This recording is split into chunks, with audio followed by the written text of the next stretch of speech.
തല ഉയർത്തി മാത്രം നടന്നിട്ടുള്ള ദേവൂട്ടിയുടെ തലയെന്തേ ഇപ്പൊ അങ്ങ് താണുപോയത്? എന്റെ മൂത്തേക്കൊന്ന് നോക്കുമോളെ. ഹോ, ആശ്വാസായി.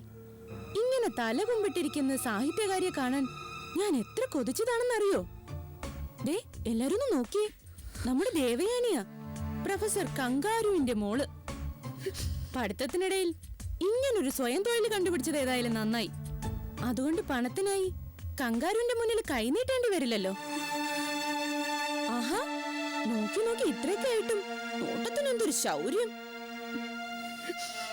ഇന്ന് ഫുൾ ടൈം ക്ലാസ്സിൽ തന്നെ ഉണ്ടാവോ, അതോ ചേച്ചിയെ വിളിച്ചോണ്ട് കോളേജ് മുതൽ ചാടുവോ?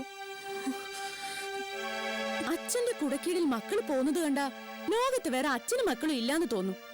എന്നാലും മക്കളെ വിറ്റ് കാശാക്കിയിട്ട് പുറത്ത് കാവല് നിൽക്കുന്ന അച്ഛനെ ഞാനിത് ആദ്യമായിട്ട് കാണുക.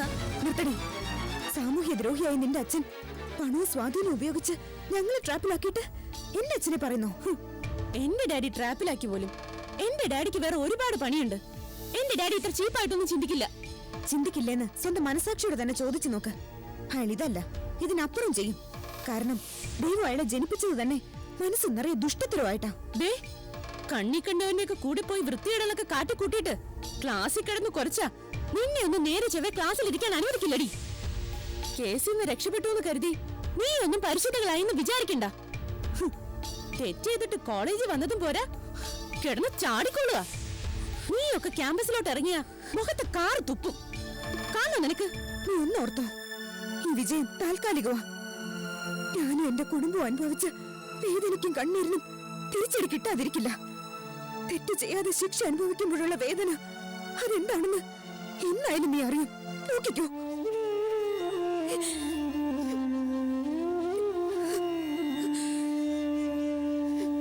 ഞങ്ങളൊക്കെ ഈ ക്യാമ്പസ് തന്നെ ഉള്ളവരാ. ഇടയ്ക്കിടയ്ക്ക് ഞങ്ങളെ കൂടെ പരിഗണിക്കണം.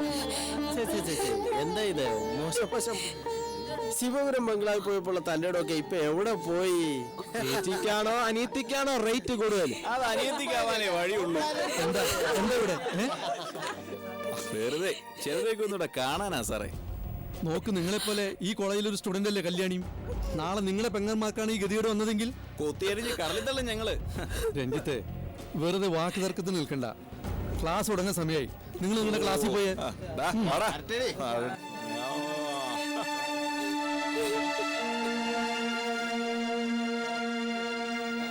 അവരെന്തെങ്കിലും പറഞ്ഞിട്ട് പോട്ടെ, മോളത് കാര്യമാക്കണ്ട.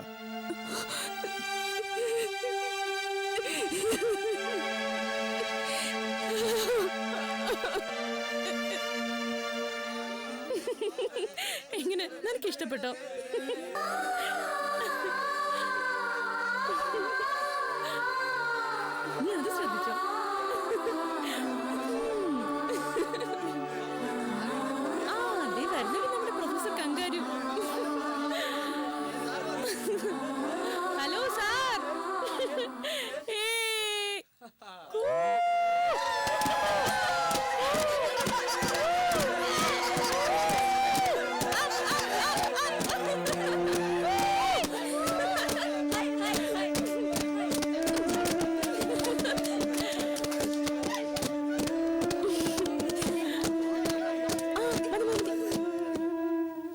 സാർ വരച്ചത്. വേണമെങ്കിൽ സാറിനൊന്ന് ഗെറ്റൗട്ട് അടിക്കാം.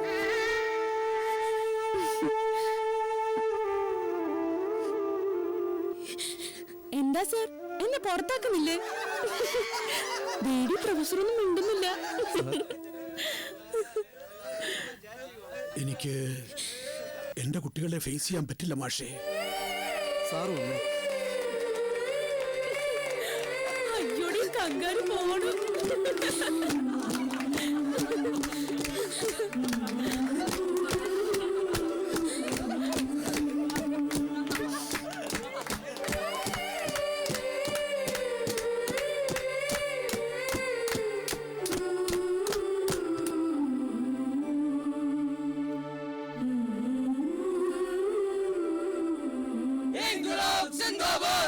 വിദ്യാർത്ഥി ഐക്യം സിന്ദാബാദ്, ഇൻകുലാബ് സിന്ദാബാദ്, വിദ്യാർത്ഥി ഐക്യം സിന്ദാബാദ്, ഇൻകുലാബ് സിന്ദാബാദ്. വെറുതെ കിടന്ന് വിളിച്ചു പോവാതെ എല്ലാവരും അവരുടെ ക്ലാസ്സിലേക്ക് പോയേ. അതെവിടത്തെ ന്യായമാ സാറേ? ചെറിയൊരു തെറ്റ് ചെയ്തതിന് വില്യത്തെ പുറത്താക്കിയ ആളാ മേനോ സാറ്. അതിനവന് ജയിൽ ശിക്ഷയും മേടിച്ചു കൊടുത്തു. അതിലും വലിയ തെറ്റാ ഇപ്പൊ പ്രൊഫസറുടെ മക്കൾ ചെയ്തിരിക്കുന്നത്. കുട്ടികൾ നിരപരാധികളാണെന്ന് കോടതിയിൽ തെളിഞ്ഞതല്ലേ? പണം കൊടുത്ത് നല്ല വക്കീലന്മാരെ വെച്ചാ ചിലപ്പോ അപരാധികളും നിരപരാധികളായെന്ന് വരും എന്ന് കരുതി ഞങ്ങൾ അടങ്ങിയിരിക്കാൻ പോകുന്നില്ല. ഇവിടെ ബാക്കിയുള്ള സ്റ്റുഡൻസിനും പഠിക്കണമല്ലോ. ഇന്ന് രണ്ടിലൊന്നും അറിഞ്ഞിട്ടേ കാര്യമുള്ളൂ. വാടാ, നമുക്ക് ദേവേനയുടെ ക്ലാസ്സിലേക്ക് പോകാം. രഞ്ജിത്തെ നിക്ക്, ഞാനൊന്നും പറയുന്നില്ല. സാറൊന്ന് മാറിയുന്നേ. സമരമല്ല ഇതിന് പരിഹാരം. സാറ് മാറിയട്ടെ. ഇൻകുലാബ് സിന്ദാബാദ്, വിദ്യാർത്ഥി ഐക്യം സിന്ദാബാദ്. പ്രൊഫസർ മേനോനെ പുറത്താക്കുക, പ്രൊഫസർ മേനോനെ പുറത്താക്കുക. ഇൻകുലാബ് സിന്ദാബാദ്.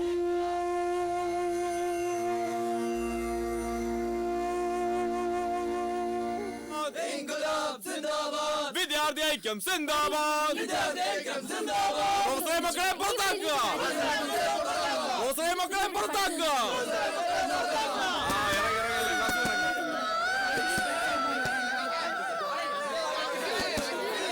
നീയൊക്കെ ഈ കോളേജിന്റെ പടി ഇറങ്ങി പോകുന്നവരെ ഞങ്ങൾ സമരം തുടരും. ക്യാമ്പസിൽ കിടന്ന് തോന്നിയാസം കാണിച്ചിട്ട് വീണ്ടും പഠിക്കാൻ വന്നിരിക്കുന്നു. പിന്നെയൊക്കെ പഠിപ്പിക്കാടി. നോക്കി നിൽക്കാതെ അവിടെ തലമുടിക്ക് പിടിച്ച് പുറത്താക്കരുത്. മര്യാദക്ക് പുറത്തേക്ക് പോടി. രഞ്ജിത്തെ, ഈ കുട്ടിയെ പുറത്താക്കാനല്ലേ നിങ്ങൾ സമരം ചെയ്യുന്നത്? തൽക്കാലം ഈ കുട്ടി ഇവിടെ ഇരിക്കട്ടെ. രഞ്ജിത്തെ, ഈ ക്ലാസ്സിലെ കുട്ടികളൊക്കെ പോയല്ലോ. ഇനി വാ, നമുക്ക് ഇവിടെ ചേച്ചിയുടെ ക്ലാസ്സിലോട്ട് പോ. വാടാ. ഇൻകുലാബ് സിന്ദാബാദ്, വിദ്യാർത്ഥി ഐക്യം സിന്ദാബാദ്. പ്രൊഫസറെ മക്കളെ പുറത്താക്കുക, പ്രൊഫസറെ മക്കളെ പുറത്താക്കുക. തോറ്റിട്ടില്ല, തോറ്റിട്ടില്ല, വിദ്യാർത്ഥി സമരം തോറ്റിട്ടില്ല.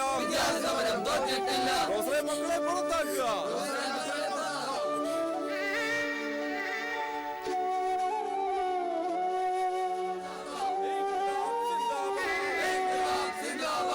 Professor Menon, professor Menon, professor Menon, professor Menon, professor Menon.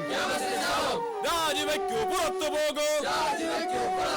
Professor Menon രാജിവെക്കൂ, രാജിവെക്കൂ, പുറത്തു പോകൂ. പ്രൊഫസർ മേനോൻ രാജിവെക്കൂ, രാജിവെക്കൂ, പുറത്തു പോകൂ. പ്രൊഫസർ മേനോൻ രാജിവെക്കൂ, പ്രൊഫസർ മേനോൻ രാജിവെക്കൂ.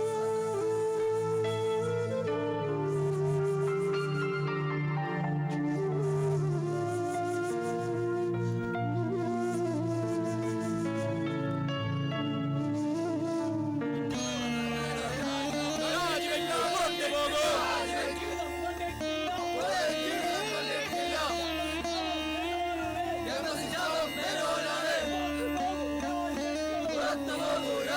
ഇൻകുലാബ് സിന്ദാബാദ്. പ്രൊഫസർ മേനോൻ പുറത്താക്കുക, കല്യാണി ദേവേരി ക്യാമ്പസ് പുറത്താക്കുക.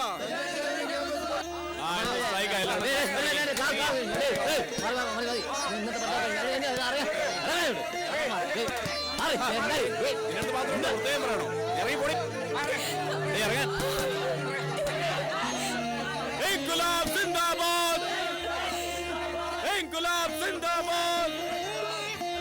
പ്രൊഫസറെ മക്കളെ പുറത്താക്കുക, പ്രൊഫസറെ മക്കളെ പുറത്താക്കുക. തോറ്റിട്ടില്ല, തോറ്റിട്ടില്ല.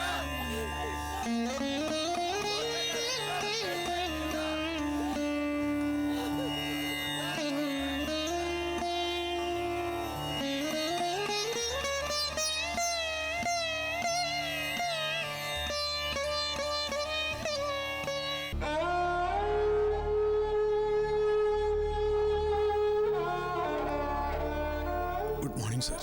Good morning. ഇരിക്കെ. വീട്ടിനകത്ത് തന്നെ കഥകടച്ചിരുന്ന ആൾക്കാരുടെ പരിഹാസം കൂടുതലോ എന്ന് കരുതിയ കൊടയിലേക്ക് ഇറങ്ങി പുറപ്പെട്ടത്. അതിപ്പോ നമുക്കാരെയും കുറ്റപ്പെടുത്താനാവില്ല സാറേ. കോപ്പി അടിച്ചതിന്റെ പേരില് വില്യത്തെ ഡീബാർ ചെയ്ത ആളാ സാറ്. ആ നിലയ്ക്ക് സാറിന്റെ മക്കളെ പുറത്താക്കാൻ വിദ്യാർത്ഥികൾ ആവശ്യപ്പെടുന്നതിൽ എന്താ തെറ്റ്? ഞാൻ സാറിനെ മനഃപൂർവ്വം വേദനിപ്പിക്കാൻ വേണ്ടി. മനസ്സിലായി. മനഃപൂർവ്വം വേദനിപ്പിക്കാനായി ആരും ഒന്നും ചെയ്യുന്നില്ല. മേനോൻ സാറിന്റെ ക്ലാസ് അറ്റൻഡ് ചെയ്താൽ പിന്നെ ട്യൂഷന് പോകണ്ടെന്ന് പറയുന്നവരായിരുന്നു വിദ്യാർത്ഥികൾ അധികം പേരും. ഞാൻ അറിവ് പകർന്നു കൊടുക്കുന്ന എൻ്റെ കുട്ടികൾ ഉയരങ്ങളിലേക്ക് കുതിക്കണമെന്നേ ആഗ്രഹിച്ചിട്ടുള്ളൂ. ഞാൻ എൻ്റെ മക്കളെ പോലെയാ ഞാൻ എൻ്റെ വിദ്യാർത്ഥികളെ കണ്ടത്, സ്നേഹിച്ചത്, ശാസിച്ചത്. കേട്ടില്ലേ സാർ? ആ കുട്ടികളാ ഇപ്പൊ എന്റെ രാജിക്കായി മറുപടി കൂട്ടുന്നു. അവരല്ല, അവരെ കൊണ്ട് ഇത് ചെയ്യിക്കുന്നതാണെന്ന് എനിക്കറിയാം. എന്നാലും തിരിച്ചറിവില്ലാത്ത കുട്ടികളല്ലല്ലോ അവര്. അവരാവശ്യപ്പെടുന്ന എന്താണെന്ന് ഒരു നിമിഷം ചിന്തിക്കുന്നില്ലല്ലോ സാർ.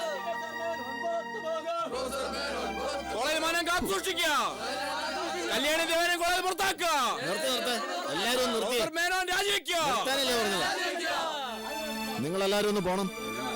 അങ്ങനെ പറഞ്ഞ എങ്ങനെയാ സാറേ? ഇതിനൊരു തീരുമാനമാവാതെ ഞങ്ങൾ പോവില്ല. തീരുമാനമെടുക്കാൻ അതിന് കുറച്ച് സാവകാശം വേണം. തൽക്കാലം നിങ്ങൾ ഇവിടുന്ന് പോയേ പറ്റൂ. ഞങ്ങൾ പോവില്ല. പ്രൊഫസറെയും മക്കളെയും കോളേജിൽ നിന്ന് പുറത്താക്കാതെ ഇനി ഈ കോളേജ് ക്ലാസ് എടുക്കില്ല. അവിടെ പ്രൊഫസർ മേനോൻ രാജിവെക്കോ? പ്രൊഫസർ മേനോൻ രാജിവെക്കോ? കല്യാണി ദേവനെ കോളേജ് പുറത്താക്കോ? സാർ ചെയ്യേണ്ടത് പ്രൊഫസർ മേനോൻ രാജിവെക്കോ? ക്യാമ്പസിന് മാനം കാത്തു സൂക്ഷിക്കോ? പ്രൊഫസർ മേനോൻ രാജിവെക്കോ? നിങ്ങൾ ആവശ്യപ്പെട്ടതുപോലെ എന്റെ രാജിക്കത്താണിത്. സാർ, സാർ ഒന്നുകൂടി ആലോചിച്ചിട്ട്. നന്നായിട്ട് ആലോചിച്ചു. ഇനി മാറ്റില്ല. ഞാനും എന്റെ മക്കളും ഈ കോളേജിന് ദുഷ്പേരുണ്ടാക്കി. ഞങ്ങൾ ഇവിടുന്ന് പോകുന്നതോടെ അത് മാറുമെങ്കിൽ മാറട്ടെ. സാർ ഒരു ഉപകാരം കൂടെ ചെയ്യണം. എന്റെ കുട്ടികളുടെ TC അത് എത്രയും പെട്ടെന്ന് ശരിയാക്കി തരണം. ഇത്രയും നാളെ എന്നോട് കാട്ടിയ സ്നേഹത്തിന് നന്ദി.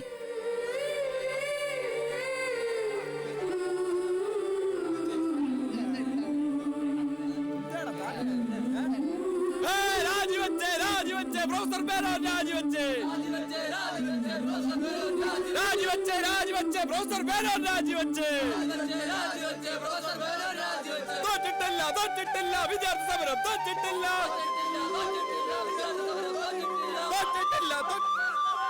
കണ്ടവരുണ്ടോ? പ്രൊഫസർ മേനോനെ കണ്ടവരുണ്ടോ?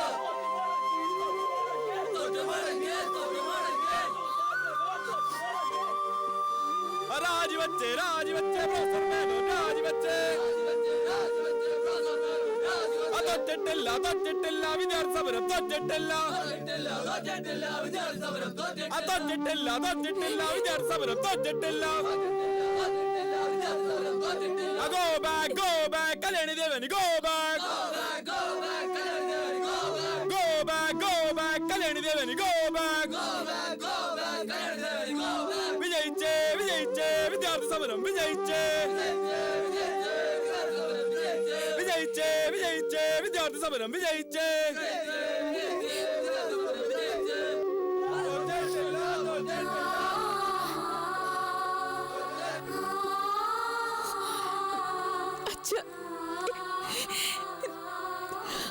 അച്ഛന്റെ ജോലി രാജിവെച്ചു. ഇനി അച്ഛനെ കോളേജിൽ പഠിപ്പിക്കാൻ പറ്റില്ല. ഇനി ഞാൻ ഇവിടേക്കില്ല. എനിക്ക് പഠിക്കണ്ട അച്ഛ. മോളുടെയും ദേവുന്റെയും TC കാര്യം അച്ഛൻ സംസാരിച്ചിട്ടുണ്ട്. രണ്ടാളെ അച്ഛൻ വേറെ ഏതെങ്കിലും നല്ല കോളേജിൽ ചേർക്കാം. ദേവു എവിടെ? കണ്ടില്ല. ക്ലാസ്സിലുണ്ടാവും. മോളുവാ.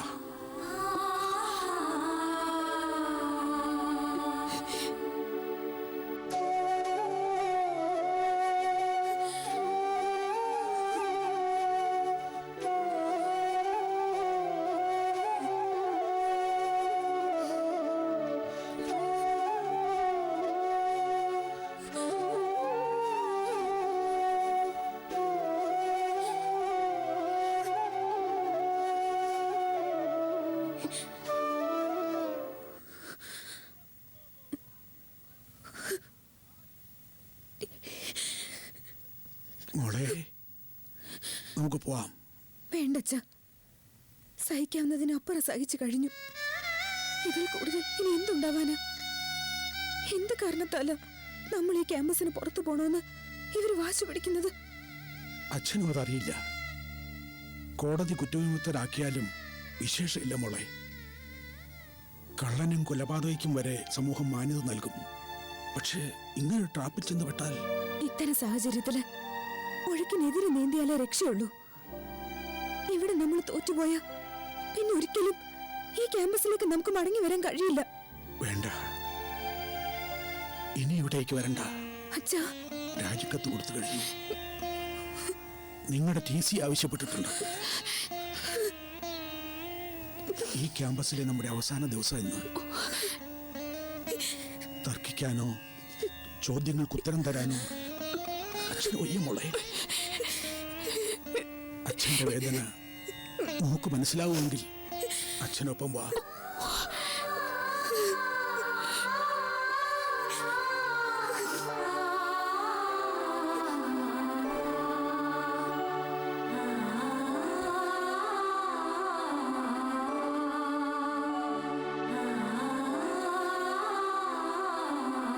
ശിവ, ദേ വരുന്നുണ്ട്.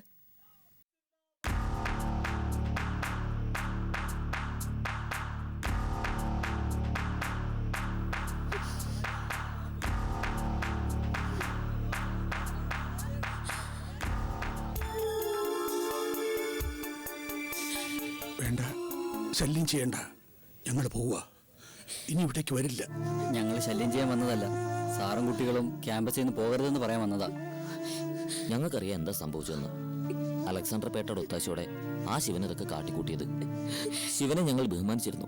സാഹിത്യകാരൻ, നന്നായി പഠിക്കുന്ന സ്റ്റുഡന്റ് എന്നീ നിലകളിൽ. പക്ഷെ അവന്റെ ഉള്ളിലിരിപ്പ് എന്താണെന്ന് ഇപ്പൊ ഞങ്ങൾക്ക് ബോധ്യമായി. ഞങ്ങളറിയുന്ന പ്രൊഫസർക്കും മക്കൾക്കും തെറ്റിയാൻ കഴിയില്ല. ഞങ്ങളത് വിശ്വസിക്കുന്നുമില്ല. അതുകൊണ്ട് സാർ ഇവരെയും കൂട്ടി പോകരുത്. സന്തോഷായി. കേൾക്കാൻ കൊതിച്ചത് തന്നെയാ കേട്ടത്. മുറിവേറ്റ മക്കളെയും കൂട്ടി ക്യാമ്പസിന് പുറത്ത് കിടക്കുമ്പോൾ ഓർക്കാൻ, അല്പമൊന്ന് ആശ്വസിക്കാൻ ഇത് തന്നെ ധാരാളം. പക്ഷേ നിങ്ങളുടെ ആവശ്യം അംഗീകരിക്കാൻ വയ്യ കുട്ടികളെ. പ്രൊഫസർ മേനോൻ ക്യാമ്പസിന്റെ ശാപ. ആ സത്യം അംഗീകരിച്ചേ മതിയാവൂ. രാജിക്കത്ത് കൊടുത്തു കഴിഞ്ഞു.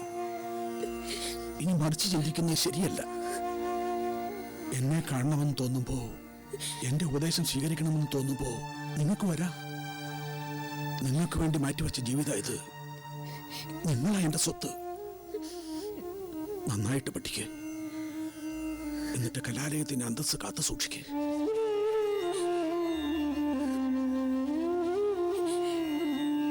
ഇനിയൊരിക്കലും ഒരധ്യാപകനും ഇങ്ങനൊരു യാത്രയയപ്പ് നടത്തരുത്.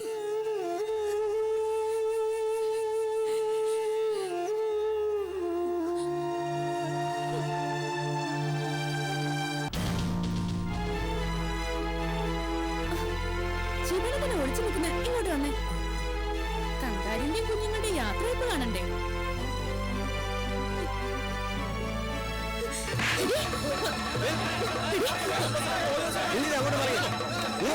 ഒന്നും ചെയ്യരുത്.